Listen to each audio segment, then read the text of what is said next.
now I'm very pleased to invite Katja Merten-Lenz.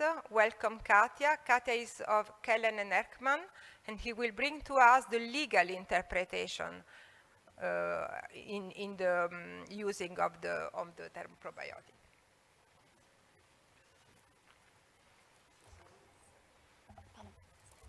Yes.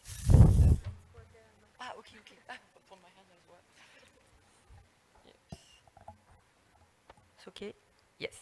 So, good morning, almost good afternoon.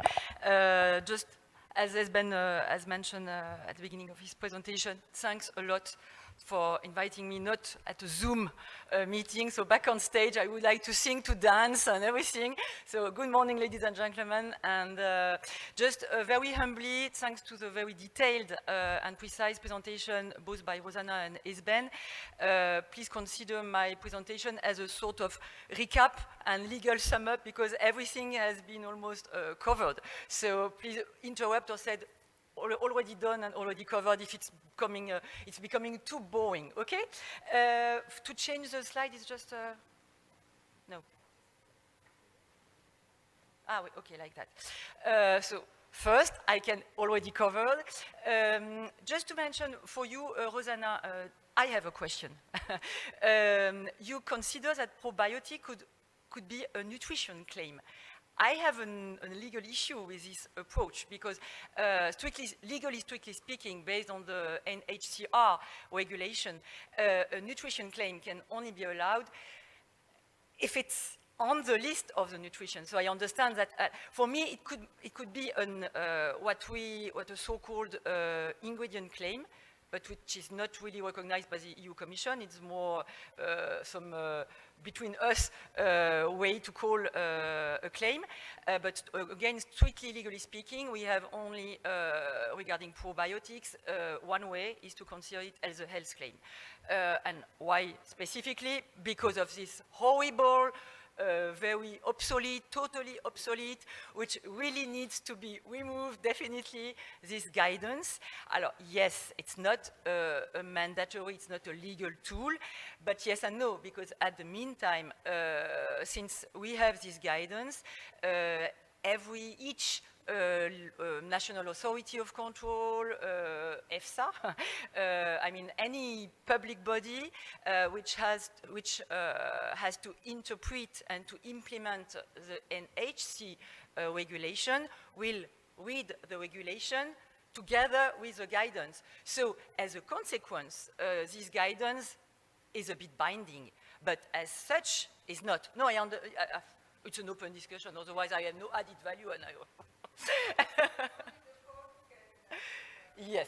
Yes, but, and you are the collateral victims of this non-binding, but as such, little binding or very, very binding tool, because it's being read together with the regulation since it was published. So I think we all agree here and beyond this audience that we have a lack of legal recognition of probiotics and prebiotics because of this guidance and this interpretation. Since 2007 and 2008, probiotics has to be considered a health claim, and as such is supposed to require a submission and a positive assessment from EFSA, and so a positive approval from the EU Commission. And as a statement, as a matter of fact, since 2007, we only have one pure recognition as a health claim dated to 2010. So, and I put it in, I highlighted in bold because I'm desperate about that.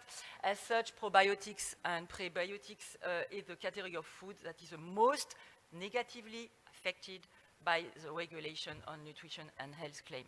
So it's totally unfair. It's not, I think to joke, but to be more serious, if we compare with, at the same time in the guidance, as you may know, the Commission pointed out the antioxidants, the detox claim, and the probiotics. But wow, definitely you cannot be compared with detox and antioxidant. I can somehow understand why detox as such, or even antioxidant, could be considered as too vague, as something which required to be substantiated and things like that. But probiotics, as soon as you mentioned, Isben, as soon as you have a characterized strain, I see, if not no reason, but not so strong obstacle to admit them as health claim. So, but unfortunately for you, I'm not EFSA. What is EFSA perceptible evolution? Everything you've already known for sure. Just to, as a reminder, 2009, 2015, and 2029, 2015, and 2021, to be followed for 2021. But in 29, it was the beginning of the implementation of this NHCR, and if we really would like to be, open-minded, we could consider that at the time, the first dossiers were not so strong. They were built a bit, not a light way, because it would be pejorative, but to be honest, I think, and at the time I accompanied some not for probiotics, but for other health claim dossiers, it was difficult to find our way and to appreciate the needs and the request of EFSA. So yes, EFSA had, the latitude. It was open to EFSA to say it was the food constituent that was the subject of the proposed health claim has not been sufficiently characterized. So, to really, and I would like to insist on this part, at the beginning of the implementation, the first dossier were a bit weak. But the industry, you, the food business operators, everybody understood and said, okay, we will be stronger in the construction and the presentation and in the argumentation of the dossier. And so the dossiers that were submitted since 29 were stronger and stronger, more and more substantiated, justified, and so on. And EFSA recognized, because the scientific opinion and the assessment by EFSA recognized that the food constituent is sufficiently characterized. Yes, first step, the box is ticked. But, and the defense of the claim was also considered generally as pertinent, relevant. But, there is always a but, EFSA knows that better than me, a cause and effect relationship has not been established. And that is the horrible sentence and the horrible conclusion we definitely have from and receive from EFSA. And it's very difficult, obviously, to bypass this last step, because I would say it's somehow quite subjective. Discussion open. So, a revision that is falling through. We have very ambitious milestones and steps announced and already done by the European Commission. Back in 2015, the European Commission announced that it will conduct an evaluation of this NHCR, which is pretty common, usual, normal. We usually say that a regulation after 10 years has to be reviewed. So it's not because of the NHCR, it's because it's a regulation, that's it. The Commission published a roadmap, again, a normal, usual, common other step, in October 2015. To support the data gathering for this evaluation, the Commission assigned to the Food Chain Evaluation Consortium an external study. It was done it was launched in May 2016 and completed in June 2018. The Commission also launched a public consultation in 2017, so things have been well done. And on the 20th of May 2020, the European Commission completed its evaluation, and this is the conclusion. The regulation remains fit for purposes. So it was a bit a bad surprise, but it is clear when you go through the report that this regulation specifically this regulation needs a refresh. But since then, there has been no evolution. Again, I'm an humble lawyer, so I will just provide you with a legal standpoint. So I cannot provide more than the existing or the existing nothing in terms of revision.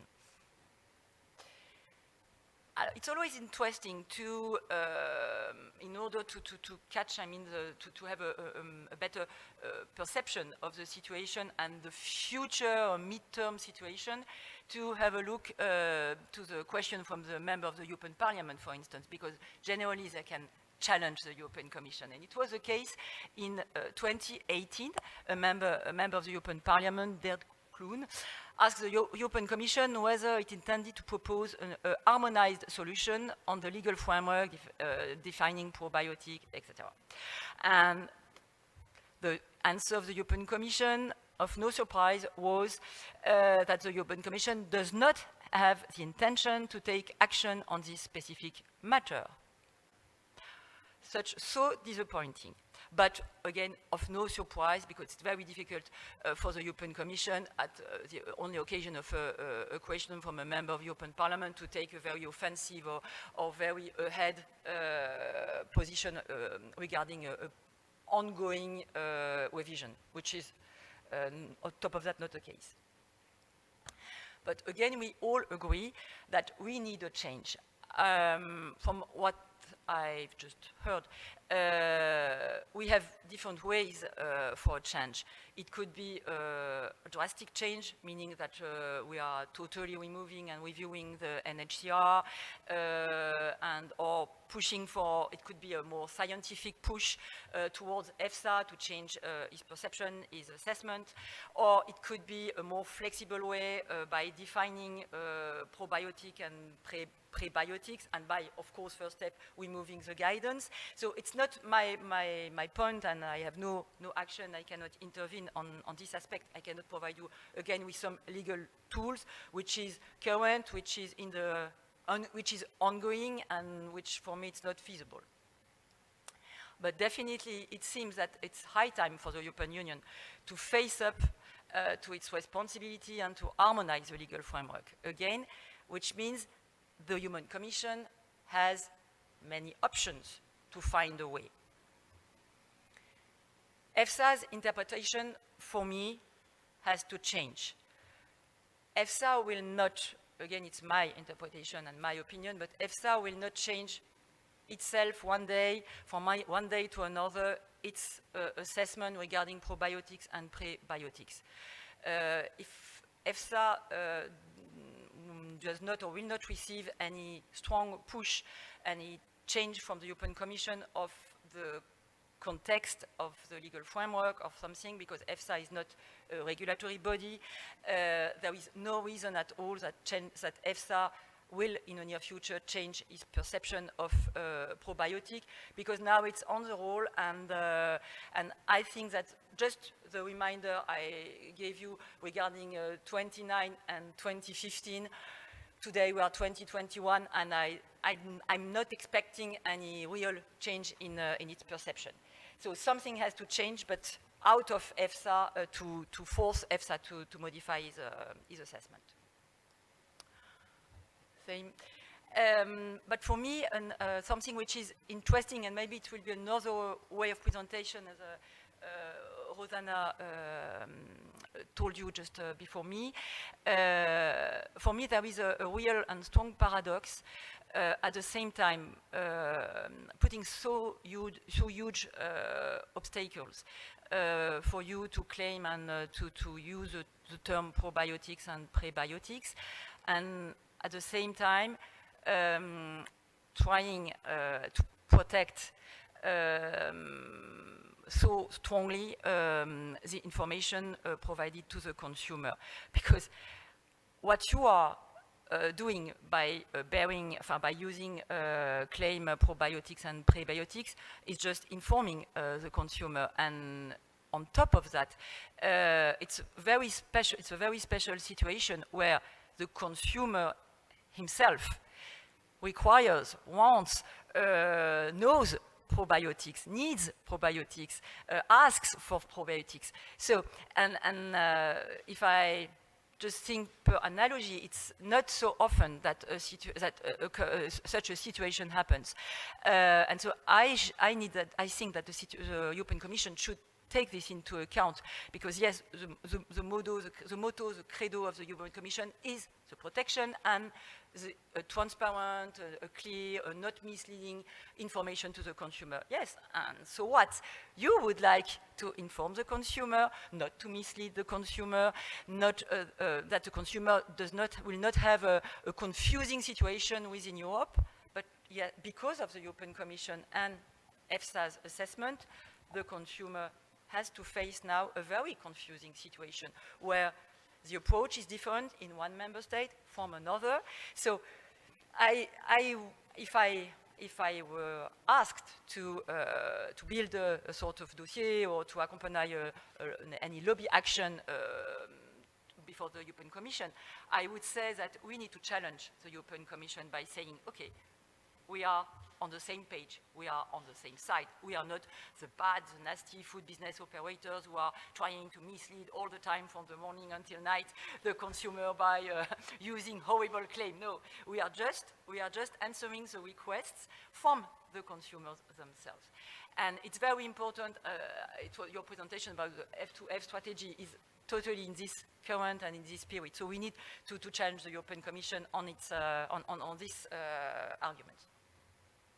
Mutual recognition, thanks, already done. So, except if you have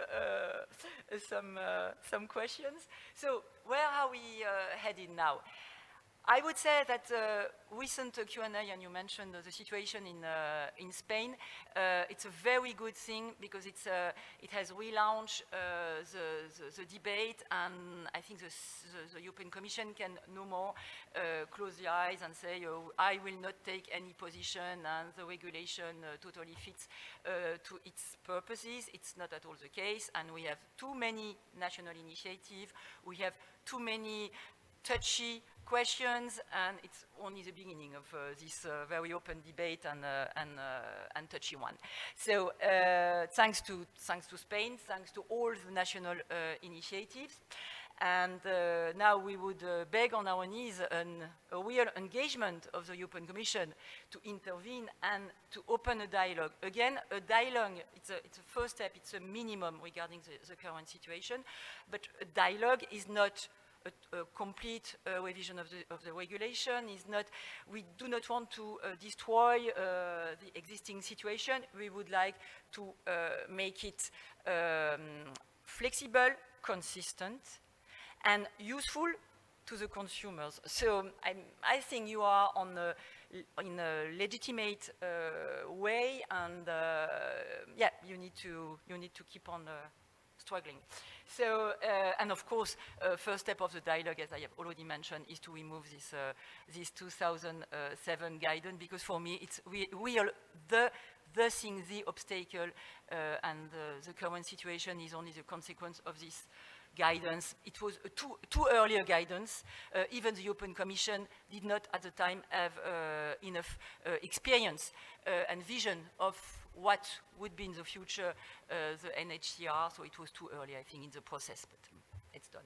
So thank you very much. Oh, just, I don't know if it will be, you will discuss this beyond Europe, but just to assure you that you are not the only one in this situation. It's far from being clear, obvious, and harmonized beyond Europe. In Asia, it's difficult. It's very, depending on the continent and on the country. And in the US, it depends on the claim. So there is not a probiotics or prebiotics as such position or legal status in the US, but the FDA assesses each product depending on the claim it bears.